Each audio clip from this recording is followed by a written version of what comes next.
Hi again, Intro to Business students. I just want to walk you through really quick what I'm looking for when I'm talking about, okay, so if you look at my landing page and you notice like, here's how you're going to get counted either in attendance or being absent, is I'm going to know if you're working with a business by whether or not I received an email from you in some form.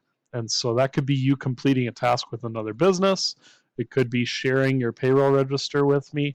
It could be sending a letter, sending an invoice, sending a purchase order, or sending a picture of a check as payment, something, or even if it's like sending something in the mail. Remember, you're going to CC me on all of your emails. So here's example, all right? I just got an email from Harrison. He's asking the Nuvei Investment Company to see if he could check how his stocks are doing. So there's one example. Another example here is that earlier today, Spencer shared with me his payroll, all right, for he and Bo.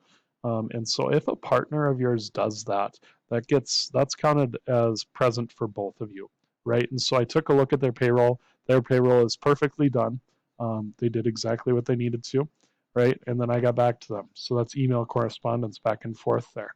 Another thing you could do is yesterday I got email from Kayla, right?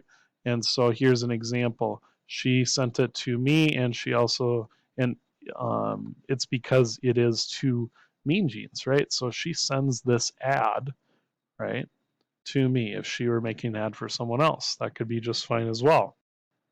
Here's my last example for you is that um, yesterday Dylan asked Lily for an ad, and then she sent it to him, right? And she CC'd me on the email. So don't forget to do that, okay? You do any of those things, those are all great examples of ways for me to go, yep, they're doing what they're supposed to. Yep, they can be counted as being present for the day. Hope that helps.